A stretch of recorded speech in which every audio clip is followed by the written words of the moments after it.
Para mim, queridos, uma grande alegria estar com os irmãos. Esta igreja, eu me lembro muito que na década de 90, quando o departamento de missões da nossa denominação estava dando passos importantes na sua organização, na definição de alguns parâmetros, nós realizamos aqui, eu estava à frente do departamento de missões da denominação e realizamos aqui o primeiro simpósio congregacional de missões. Eu não me lembro exatamente qual foi o ano, mas, se eu não me engano, estávamos com o pastor Edson Queiroz e Eli Teodoro, trazendo as mensagens bíblicas, e foi um momento realmente assim marcante e para mim inesquecível. De forma que para mim é uma alegria grande estarmos aqui. Agradeço o convite, agradeço ao pastor André, aos irmãos do Departamento de Missões, pela honra que me concedem de estar ministrando a palavra neste púlpito, nesta igreja, para adorarmos juntos ao Senhor e Salvador das nossas vidas. Meus queridos, eu peço que os irmãos abram em Atos capítulo 4, abram a sua Bíblia em Atos capítulo 4 e que a Bíblia possa permanecer aberta, porque nós vamos discorrer ao longo da pregação desta noite, estando firmados no texto que leremos. Meus irmãos, eu quero apresentar a minha família. Está aí, muito grato, Daniel. Essa é a minha família, minha esposa, eu, minha filha e o seu esposo com o meu primeiro neto. E o meu filho na outra ponta com a sua esposa. Essa foto não está atualizada, porque eu já estou, esse meu netinho que estava com 1 ano nessa foto está com 2 anos e estou com uma netinha de 7 meses. E eu quero dizer aos irmãos que é muito bom ser avô. Eu estou há pouco tempo, 2 anos de avô, mas é uma bênção muito grande. É presente de Deus, né? Depois que a gente alcança certa idade. Então, louvado seja Deus por isso. Eu peço oração pela família, especialmente por minha esposa. Minha esposa está enfrentando um problema de saúde e no dia 25 de junho, próximo passado, o médico falou a mim e a minha filha que a medicina havia chegado ao seu limite. E a minha filha, no mesmo momento, ela disse: chegou ao limite da medicina, mas não chegou ao limite do Senhor. E Deus, que sempre demonstrou a sua bondade para com a mãe, tem demonstrado, continuará demonstrando, doutor. Eu não sei o que Deus vai fazer. Eu sei o que nós estamos orando e pedindo a Ele. Estamos pedindo o milagre. Mas Deus demonstrará a sua bondade para com a mãe, fazendo o milagre ou levando para o céu. Louvado seja Deus pela convicção que há nos nossos corações. Quando nós entendemos bem a palavra de Deus e conhecemos o Deus que a Bíblia revela, não o Deus fruto de uma caricatura dos nossos pensamentos ou das nossas falsas ou equivocadas teologias. Mas quando estamos firmados na sã doutrina, a sã doutrina nos livra de 2 extremos, do desespero, comum naqueles que não conhecem a Deus, e também nos livra das falsas esperanças. Então nós estamos firmados num Deus que é todo-poderoso, que é soberano, tem o controle de todas as coisas e que é perfeitamente bom. E a sua bondade muitas vezes manifesta-se curando, a sua bondade muitas vezes se manifesta levando para o céu. Nós desejamos muito que Deus faça um milagre, mas a nossa oração é aquela que Jesus fez no Getsêmani: Senhor, passa de mim este cálice, contudo, seja feita a tua vontade. Nós precisamos, irmãos, de mais fé e de uma fé saudável para fazer essa oração completa de Jesus. Nós, às vezes, preferimos só fazer a primeira parte: Senhor, passa de mim este cálice, Senhor, cura, Senhor, resolve este problema. Mas Jesus nos ensinou que podemos orar: passa de mim este cálice, mas em submissão àquele que tem o controle de todas as coisas e que é perfeitamente bom. E como a minha filha falou ao médico: doutor, Deus manifestará sobre a minha mãe, sobre todos nós, a sua vontade. E a Bíblia diz que a vontade do Senhor é o que, irmãos? Boa, perfeita e agradável. O nome da minha esposa, da minha bela esposa, uma serva de Deus, é Ana Teresa. E eu gostaria que você orasse por ela, que você colocasse ela na sua lista de oração. A Bíblia diz que muito pode, por sua eficácia, a oração do justo. Louvado seja Deus. Meus irmãos, há uma palavra que há mais de ano tem inquietado o meu coração. E em oração por esta conferência, eu creio que Deus me dirigiu de abrir a série de pregações com esta palavra. Portanto, eu peço que você esteja atento, coração aberto, mente aberta, sem deixar que nada venha roubar a sua atenção. Aquilo que Deus tem para os nossos corações nesta hora de ministração da sua palavra. Nós vamos meditar na palavra sob o tema: crentes preparados para cumprir a missão em tempos difíceis. Eu gostaria que todos nós pudéssemos recitar, por parte: crentes preparados para cumprir a missão em tempos difíceis. Vamos ler a partir do verso 23. Atos 4, a partir do verso 23. Uma vez soltos, Pedro e João procuraram os irmãos e lhes contaram tudo o que os principais sacerdotes e os anciãos lhes tinham falado. Ouvindo isto, unânimes, levantaram a voz a Deus e disseram: Tu, soberano Senhor, fizeste o céu, a terra, o mar e tudo o que neles há. Disseste por meio do Espírito Santo, por boca de Davi, nosso pai, teu servo, porque se enfureceram os gentios e os povos imaginaram coisas vãs. Os reis da terra se levantaram e as autoridades se juntaram contra o Senhor e contra o seu ungido. Porque de fato nesta cidade Herodes e Pôncio Pilatos, com gentios e sem gente de Israel, se juntaram contra o teu santo servo Jesus, a quem ungiste, para fazerem tudo que a tua boa mão e o teu propósito predeterminaram. Agora, Senhor, olha para as ameaças deles e concede aos teus servos que anunciem a tua palavra com toda a ousadia, enquanto estendes a tua mão para fazer curas, sinais e prodígios, por meio do nome do teu santo servo Jesus. Tendo eles orado, tremeu o lugar onde estavam reunidos. Todos ficaram cheios do Espírito Santo e com ousadia anunciavam a palavra de Deus. Amém?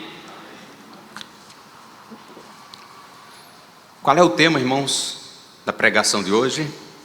Vamos recitar mais uma vez: crentes preparados para cumprir a missão em tempos difíceis. Eu lerei a introdução para ganhar tempo. Preste atenção. Na conjuntura atual do mundo ocidental, o globalismo está conduzindo as nações para uma antipatia crescente contra o cristianismo bíblico, especialmente devido à política global pró-ideologia de gênero, pró-múltiplos formatos de família, libertinagem sexual, sexualização de crianças, aborto, política feminista e imposição de limites à liberdade em todos os aspectos, especialmente liberdade de expressão e religiosa, em alguns lugares do mundo, inclusive no Brasil. Tal pauta é totalmente incompatível com algumas expressões do cristianismo mundial, especialmente com o cristianismo bíblico. No mundo ocidental e no Brasil, a perseguição religiosa será a partir destas pautas globalistas, especialmente a pauta da ideologia de gênero, da desconstrução da família, do aborto e do feminismo.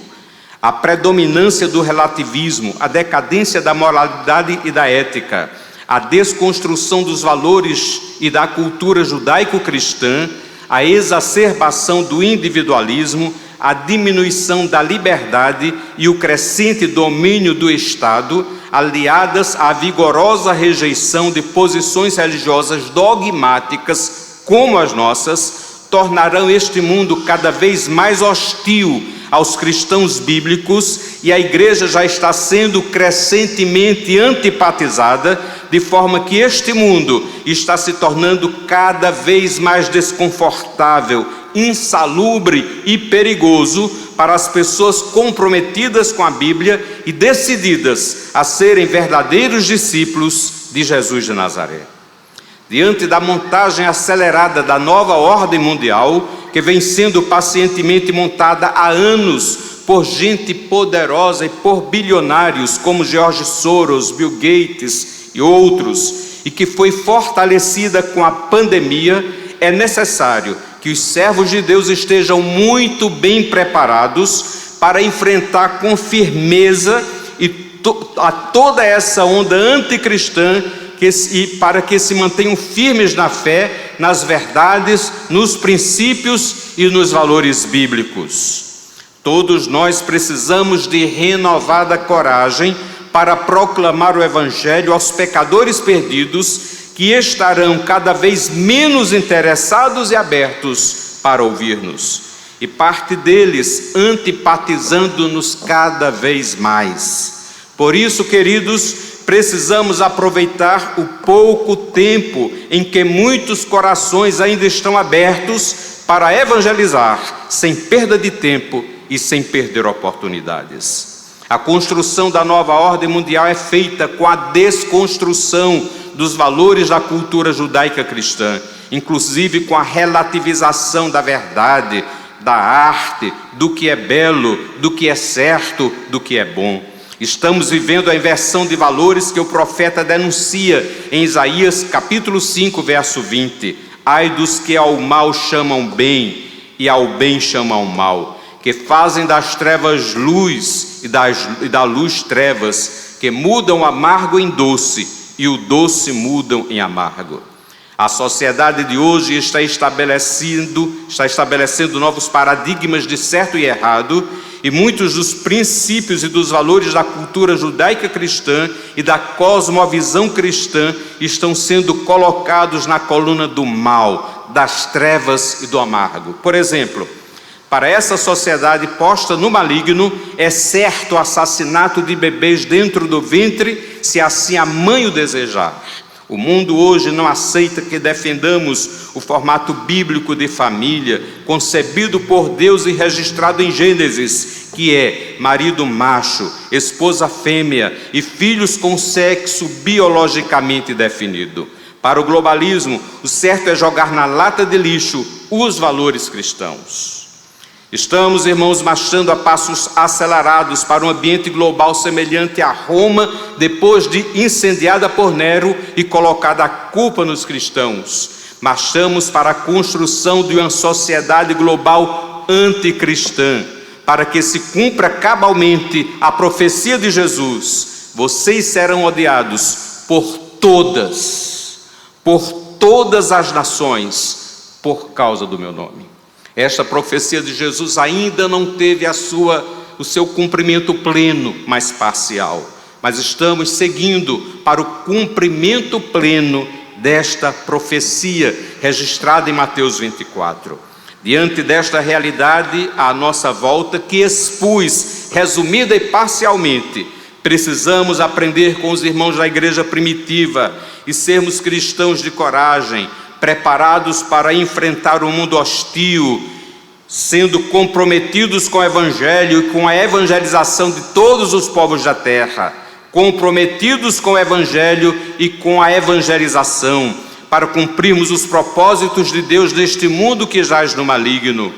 Enfatizo, queridos, que mesmo em tempos de perseguição, a igreja testemunha, o Espírito Santo opera maravilhas, vidas são convertidas, mas por um preço muito mais alto. Por isso, queridos, precisamos estar preparados. Por exemplo, nossos jovens devem estar preparados para serem descartados nas entrevistas de emprego por causa da sua fé e das suas convicções bíblicas.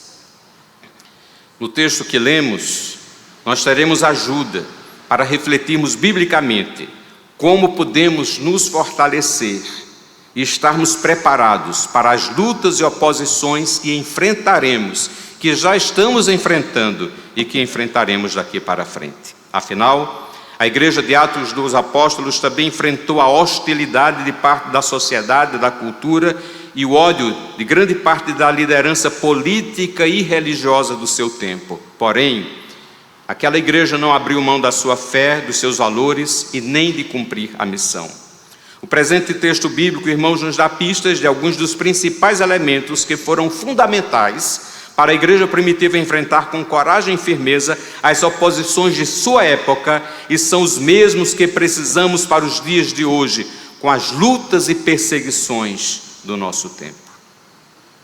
Falarei, se o tempo nos permitir, de 5 elementos que são: compromisso com a igreja local, cultivo de uma vida piedosa, confiança no Deus soberano, que se revela nas Sagradas Escrituras, uma vida cheia do Espírito Santo e compromisso com o Evangelho e com a evangelização.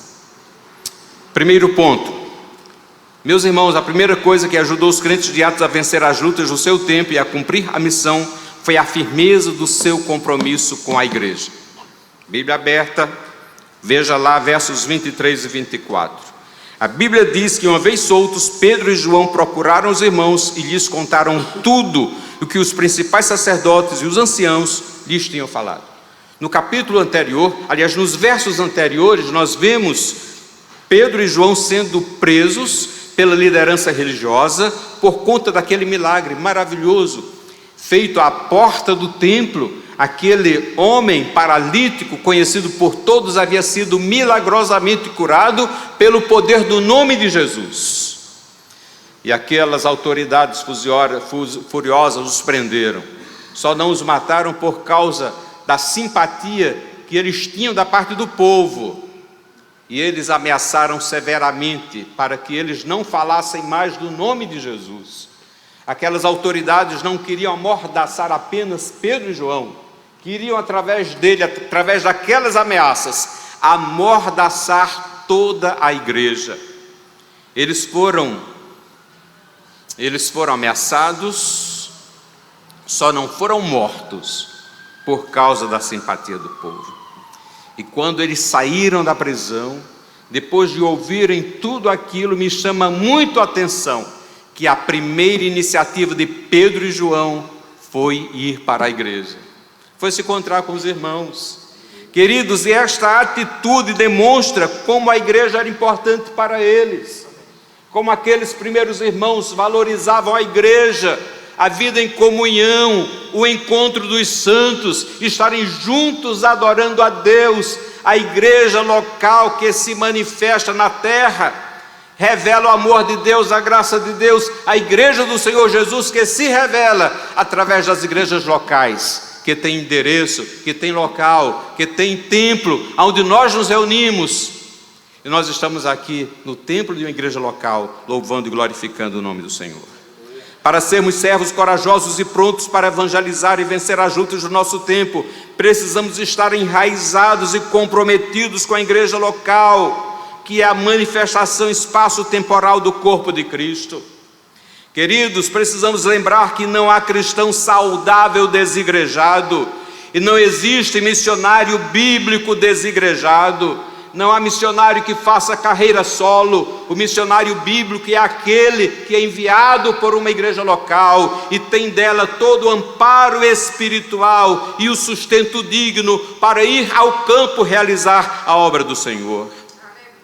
Se Jesus ama a sua igreja, conhecendo mais do que qualquer um de nós as suas rugas, os seus defeitos e os seus pecados, por que não amaremos e não viveremos comprometidos com a igreja de Jesus, que se manifesta e é vivenciada através das igrejas locais?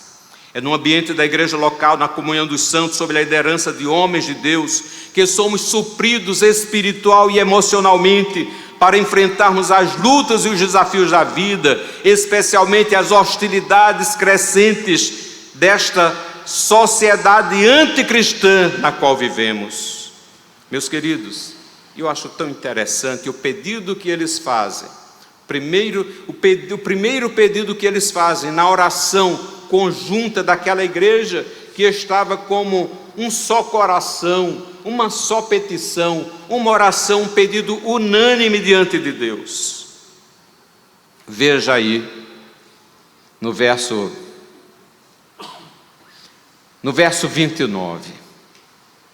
Olha, Senhor, as suas ameaças e concede aos teus servos que anunciem a tua palavra com toda ousadia. Tem outra versão que diz com toda coragem, com toda coragem.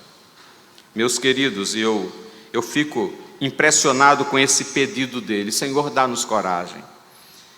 Olha bem, queridos, eles tinham a palavra, eles tinham a oração, eles tinham a igreja, eles tinham o Senhor soberano e poderoso, eles contavam com o Espírito Santo, eles tinham tudo, mas precisavam de mais uma coisa, naquele ambiente hostil, precisavam de coragem. Isso mostra a fragilidade humana. Nós temos tudo, irmãos, mas a nossa fragilidade impõe limites, impõe vulnerabilidades. E nós seremos supridos da força do Senhor, receberemos a coragem que vem do céu para vivermos uma vida digna e para enfrentarmos as lutas e as oposições na vida e toda a saga anticristã que está se levantando. Nós seremos fortalecidos na igreja do Senhor Jesus, na comunhão dos santos, para a honra e glória do nosso Deus. Nós, irmãos, nós não nos suprimos sozinhos, nós não somos autossuficientes, nós nos ajudamos mutuamente, e na mutualidade do corpo de Cristo, o Espírito Santo age para o fortalecimento dos santos. Louvado seja Deus. Essa coragem da qual necessitamos, fruto da ação do Espírito Santo nos nossos corações, é dada no ambiente sagrado da comunidade dos santos, da igreja local. No templo a gente se reúne, se fortalece para fora do templo a gente batalhar pela fé que uma vez foi confiada aos santos. Agora vem a pergunta: como está o seu compromisso com a sua igreja local? Estar comprometido com a igreja local é viver na comunidade dos santos. Isso é fundamental para nos mantermos fiéis a Deus na luta contra o diabo, a carne e o mundo que jaz no maligno. Nós somos chamados, irmãos, para estarmos na igreja, para amarmos a igreja do Senhor. Se nós amamos Jesus, não há escolha, temos que amar a noiva de Jesus. Como está o seu compromisso com a igreja? O número de desigrejados aumenta no Brasil a cada dia.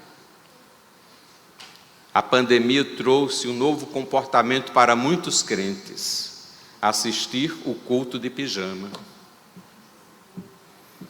Mas, irmãos, se a pessoa está doente, está com uma impossibilidade justificável, aproveita a tecnologia, a transmissão online, e adore ao Senhor junto com os irmãos. Mas se não há nenhum impedimento justificável, venha para a casa do Senhor. Venha para sentir, o cheiro do cangote do irmão, estar ao lado dele, louvando e adorando ao Senhor. Cristianismo, irmãos, é um estilo de vida comunitário. Louvado seja Deus.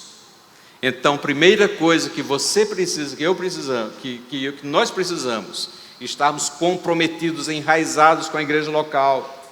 Se você sofreu algum ressentimento, algum problema, alguma coisa entristeceu o seu coração, coloque aos pés do Senhor Jesus e coloque isso para fora. O Espírito Santo tem poder para libertar você, e que seja renovada na sua mente e no seu coração o amor e o compromisso pela igreja do Senhor. Compromisso e amor pela igreja da qual você pertence, onde você é membro, aonde Deus lhe colocou, para ali você servir a Deus com fidelidade, crescer na graça do Senhor e servir também aos irmãos para a glória de Jesus. A segunda coisa, irmãos, que ajudou aqueles crentes a vencer as lutas do seu tempo e cumprir a missão foi a piedade. Era uma igreja piedosa. Diante do relato de Pedro e João, a reação da igreja piedosa a orar. Eles não foram reclamar das autoridades, eles não se dividiram em partidos, eles foram colocar aquela situação diante de Deus, uma igreja piedosa. Ao lermos os primeiros capítulos do livro de Atos, especialmente o capítulo 2, nós percebemos que aquela era uma igreja piedosa. A igreja de Atos, seja em Jerusalém ou em Antioquia, não são igrejas perfeitas, mas são igrejas saudáveis, que nos servem de exemplos em muitas áreas daquilo que está registrado nas Sagradas Escrituras. E aí eu pergunto, como é que está a sua vida espiritual? Você é um cristão piedoso? Alguém poderia perguntar, irmão Sérgio, o que é vida piedosa? Nós poderíamos conceituar de várias formas. Eu gosto do seguinte conceito: vida piedosa é uma vida de intimidade com Deus. No Salmo 25, verso 14, nós lemos: a intimidade do Senhor é para os que o temem, aos quais Ele dará a conhecer a sua aliança. Você é um crente que goza, que usufrui da intimidade com Deus? Meus irmãos, uma coisa que todos os crentes têm, através de Jesus Cristo, é relacionamento com Deus. E eu tenho um relacionamento profundo e íntimo com Ana Teresa, estamos casados há 36 anos. Eu a conheço há 38 anos. 38 anos atrás a gente tinha um relacionamento superficial. Aí depois falei namoro a ela, nosso relacionamento cresceu. Depois noivamos, o nosso relacionamento cresceu mais. Nos casamos, cresceu. E a cada ano de casados, nosso relacionamento se aprofunda. Há 36 anos atrás eu não poderia dizer que tinha um relacionamento profundamente íntimo com Ana Teresa. Hoje eu posso dizer. Eu conheço coisas dela que ninguém mais conhece, e ela conhece coisas minhas que ninguém mais conhece. Deus conhece você mais do que qualquer outra pessoa. O quanto você conhece de Deus. Todos os crentes têm relacionamento com Deus, mas não são todos que gozam da intimidade com Ele. Deus está nesta noite lhe exortando também, para que você abra o seu olho, abra o seu coração, abra a sua mente. Peça a Deus a coisa mais preciosa que Ele pode lhe dar, é um coração sedento de Deus, um coração faminto de Deus, um coração que deseja Deus. Não há vida piedosa, não há espiritualidade profunda, não há comunhão profunda com Jesus sem desejá-lo profundamente. Nós lemos o que o salmista disse, é uma das expressões mais belas do livro dos Salmos: assim como as corças anseiam pelas correntes das águas, assim por ti, ó Deus, anseia a minha alma tem sede de Deus, do Deus vivo, aleluia. Quais são as sedes da sua alma? Quais são as fomes do seu coração? O que é que você mais deseja? Os seus esforços estão direcionados para quê? Meus irmãos, muitas vezes nós temos sede de tantas coisas desta terra, mas Paulo nos exorta dizendo: pensai nas coisas que são do alto. Mas como pensaremos nas coisas que são do alto, se o nosso coração não é tomado por uma sede de Deus, não é tomado por um desejo profundo de estar com Ele, de conhecê-lo e de buscá-lo? Igreja piedosa, cristãos piedosos, sede de Deus. Meus irmãos, não há nada que melhore a nossa vida em todos os aspectos do que o cultivo de uma vida íntima com Deus. Quem tem intimidade com Deus melhora como pai, melhora como esposa, melhora como mãe, melhora como marido, melhora como missionário, melhora como pastor, melhora como presbítero, melhora como líder de mocidade, melhora como crente, melhora como empregado, melhora como patrão, melhora em todas as dimensões da vida, porque nada é mais transformador, nada nos transforma mais profundamente, nada nos torna mais amoroso, mais humilde, mais cheio de graça do que o cultivo de uma vida de intimidade com Deus. Essa é a sua maior necessidade e a minha maior necessidade. Nós lemos em Mateus 6,33. Quem sabe de qual é este versículo?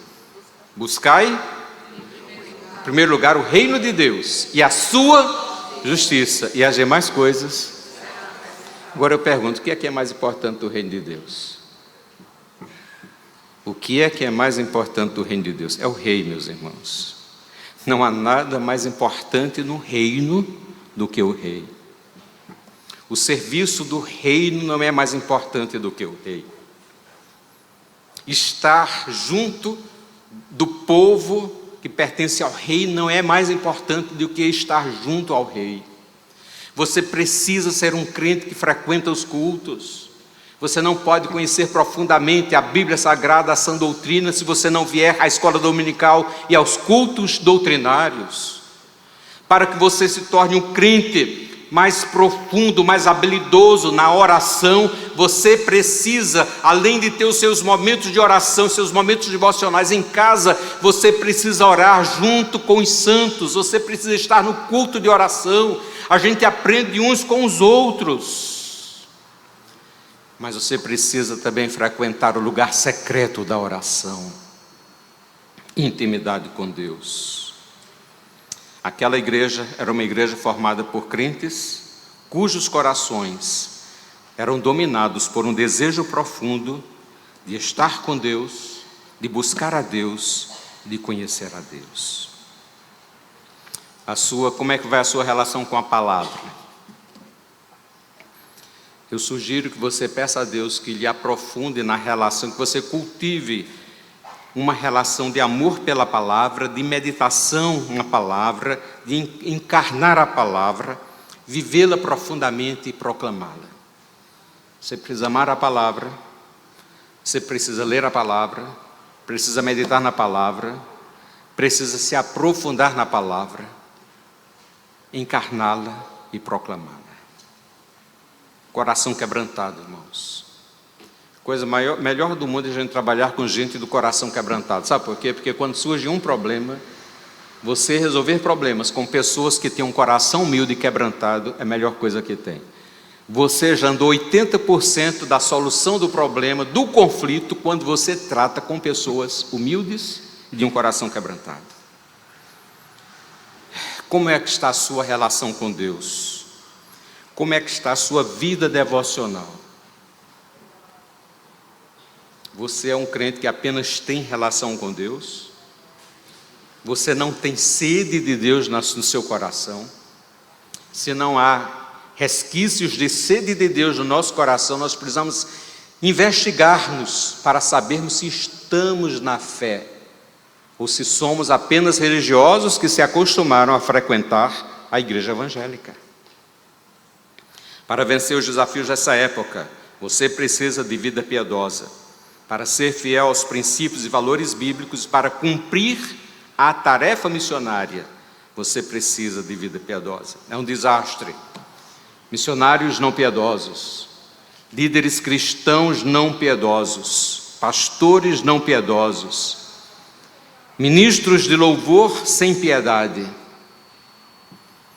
Irmãos, a piedade é algo que o Espírito Santo de Deus gera nas nossas vidas na medida que buscamos a Deus. Mas a piedade também é contagiante. A sua vida precisa ser como uma vela, não como uma lâmpada com essa tecnologia sofisticada, mas a sua vida precisa ter a simplicidade de uma vela. A vela acesa tem a capacidade que uma lâmpada não tem. A vela acesa aproximando-se de velas apagadas, o que é que vai acontecer? Vai acender. Mas uma lâmpada dessa você pode encostar por 1000 anos, noutra lâmpada nunca vai acender.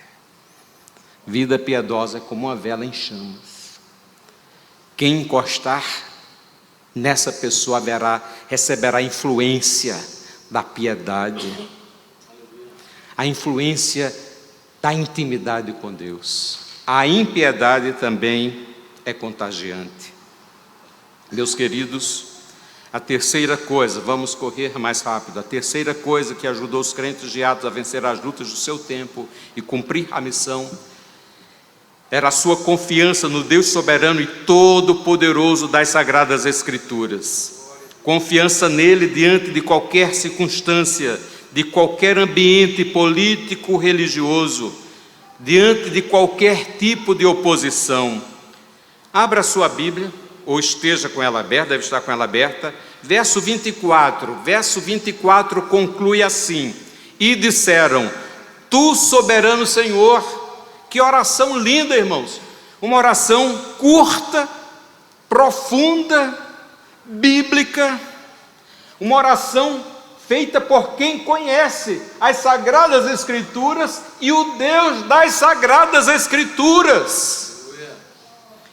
Tu, soberano Senhor, fizeste o céu, a terra, o mar e tudo que neles há. O Senhor é soberano, o Senhor é o Criador de tudo, o Senhor está sobre tudo, aleluia.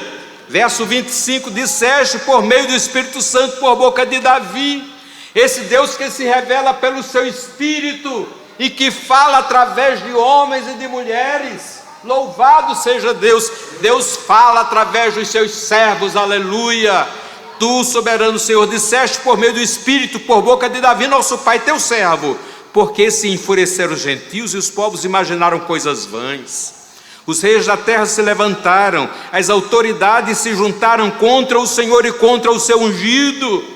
O levante contra o povo de Deus não é algo recente, é algo historicamente antigo, de séculos e séculos. O povo de Deus sempre teve inimigo. Mas, meus irmãos, o que eu faço, o que eu vejo lindo, sigamos a leitura, verso 27, porque de fato nesta cidade Herodes e Pôncio Pilatos com gentios e gente de Israel se juntaram contra o teu santo servo Jesus, a quem ungiste. Verso 28 nos mostra o quanto aquela igreja, baseada num conhecimento saudável das Sagradas Escrituras, sabia quem era o seu Deus, para fazerem tudo que a tua mão e o teu propósito predeterminaram. O Senhor soberano, Criador dos céus e da terra, é aquele que tem o controle da história. Os poderosos do mundo não estão soltos para fazerem tudo quanto queiram. Eles fazem tudo quanto queiram dentro do controle de um Deus que continua sentado no seu alto e sublime trono, e nada acontece na história que fuja do seu controle, aleluia. Mas Ele não tem apenas o controle da história, Ele tem um controle da sua igreja.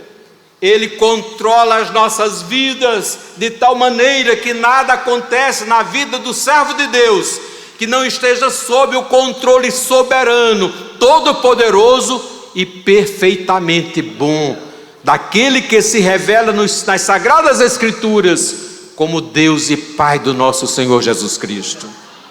Irmãos, isso nos dá muita segurança. Em meio às tribulações, às crises da nossa vida, nós não precisamos cair no desespero.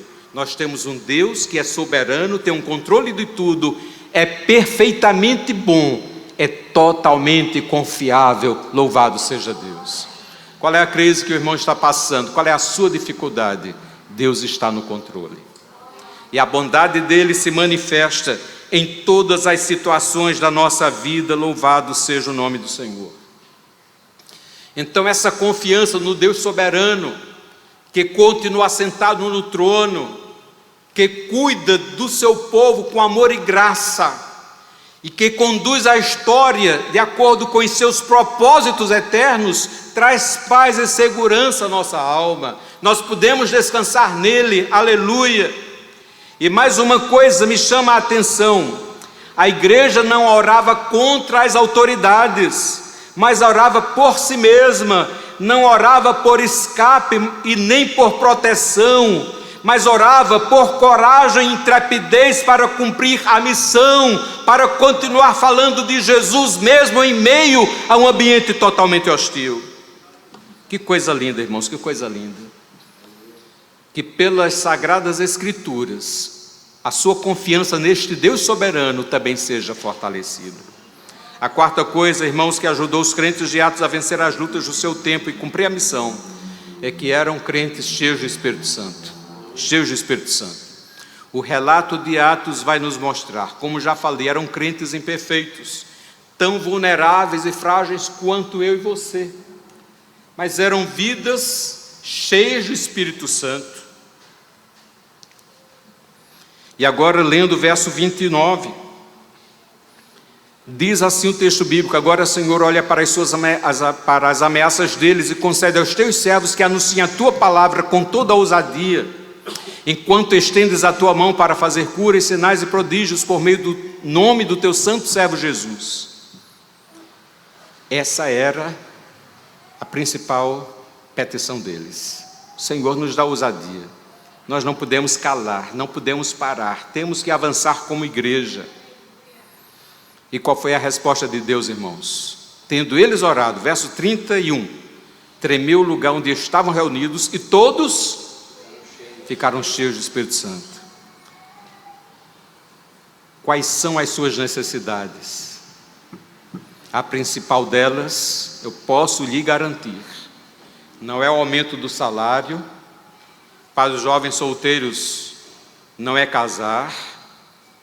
Para aqueles que estão começando a vida, não é um bom emprego, ou um melhor emprego, não é uma casa nova, não é um carro melhor. A maior necessidade nossa é sermos cheios do Espírito Santo. A sua maior necessidade é ter uma vida cheia do Espírito Santo. E aí eu pergunto, como está a sua vida? Talvez essa seja a grande necessidade sua. Talvez a grande necessidade que Deus queira começar a suprir em você seja essa: o Espírito Santo de Deus enchendo e dominando todas as áreas da sua vida, para a glória dele, para a glória de Jesus. Para sermos testemunhas, precisamos do enchimento do Espírito Santo. Não há como evangelizarmos sem sermos cheios, porque nós nos calamos, porque nós temos vergonha, porque nós não superamos as nossas próprias barreiras para falar de Jesus às pessoas, porque nos falta a coragem que nos é proporcionada quando somos cheios do Espírito Santo. Quais foram as oportunidades que hoje você teve de falar de Jesus a alguém e você não falou? Você precisa ser mais cheio do Espírito Santo. Você precisa desta graça de Deus que não nos deixa com a boca fechada, que nos dá coragem, que nos dá sabedoria e graça para falarmos de Jesus às pessoas. Atos 1:8, mas recebereis poder ao descer sobre vós o Espírito Santo, sereis minhas testemunhas. Mas a quinta coisa, irmãos, está bem ligada a essa última. A quinta coisa que ajudou os crentes de Atos a vencer as lutas de seu tempo e a cumprir a missão foi o seu compromisso com a evangelização.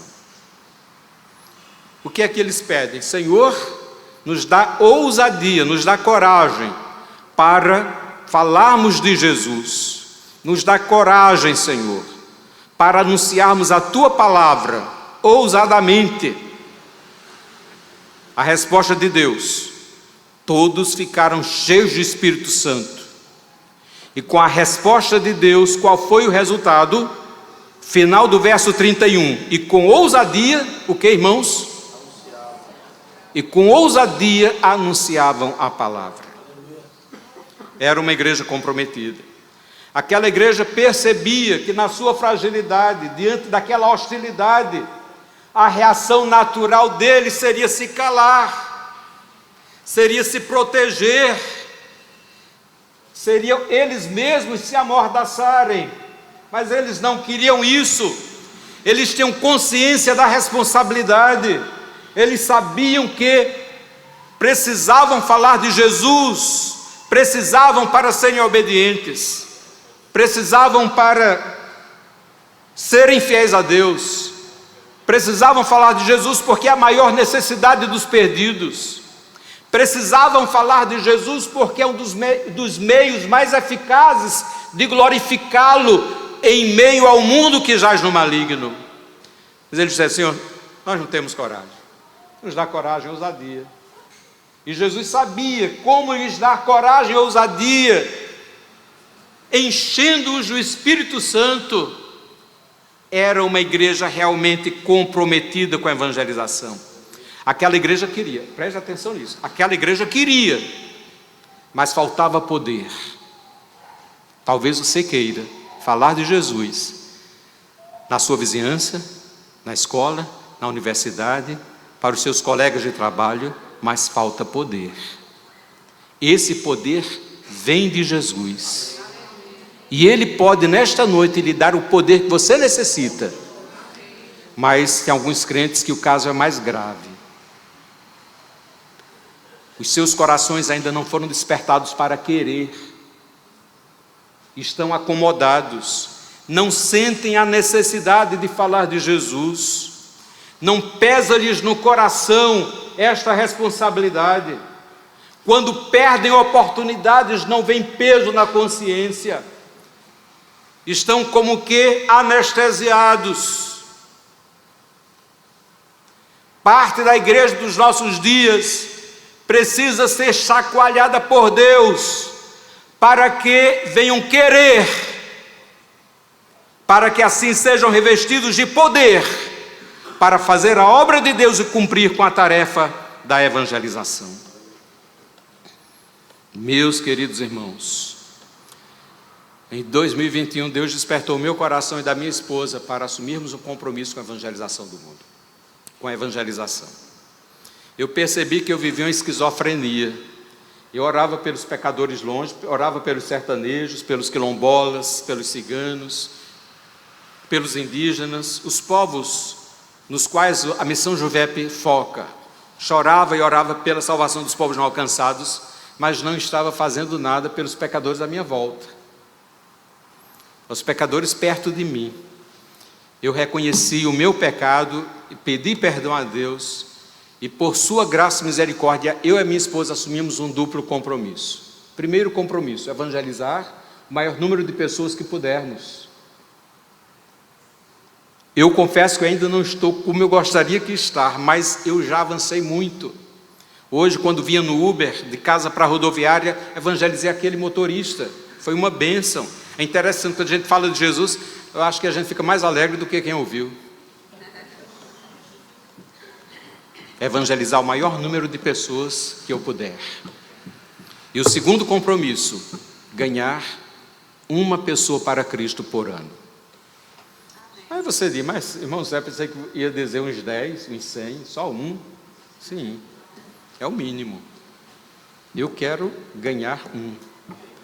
Não com o meu trabalho de púlpito, mas o meu trabalho pessoal, compartilhando pessoalmente com pecadores. Irmãos, esse mínimo pode fazer uma transformação poderosa em Campina Grande, nesta igreja. Já pensou se 50% da membresia desta igreja assumir o compromisso de evangelizar o maior número de pessoas e ganhar uma pessoa para Cristo por ano? Já pensou o crescimento exponencial desta igreja? Um crescimento que talvez nunca tenha experimentado, ou que experimentou em poucos momentos pontuais da sua história. Eu quero então desafiá-lo a fazer este duplo compromisso. Senhor, eu quero que o Senhor me dê poder do Espírito para evangelizar o número máximo de pessoas que eu possa. Quando você está na fila do supermercado, você não pode falar mais do que 1 minuto ao caixa, mas fale, dê um folheto bíblico. Você não conseguir falar, está impresso no folheto. Não pegue um Uber sem falar de Jesus ao motorista. Assuma esse compromisso. para a honra e glória de Jesus. Agora eu tenho certeza, irmãos, se o seu coração não estiver aberto, e se você não se humilhar diante de Deus para que o Espírito Santo faça esta obra em você, você logo esquecerá do que eu estou falando agora, e esta mensagem pouco produzirá fruto na sua vida. Mas se você se colocar diante de Deus, a partir de hoje você poderá ser um evangelista indomável, insegurável. Ninguém vai lhe segurar. Aonde você estiver, você vai falar de Jesus. Meus irmãos, concluindo a palavra desta noite, a igreja precisa estar preparada para cumprir sua missão em tempos difíceis. Como crentes, nós precisamos estar preparados. 5 aplicações. Primeiro, fortaleça o seu compromisso com a igreja local. Segundo, cultive a piedade, busque uma vida de intimidade com Deus. Terceiro, cultive pela leitura da palavra a sua confiança no Deus soberano que tem o controle de todas as coisas. Quarto, busque uma vida cheia do Espírito Santo. Tente se convencer de que esta é a sua grande necessidade. E 5, evangelize. Faça da evangelização um estilo de vida. Que Deus nos abençoe. Amém. Vamos ficar de pé e vamos orar?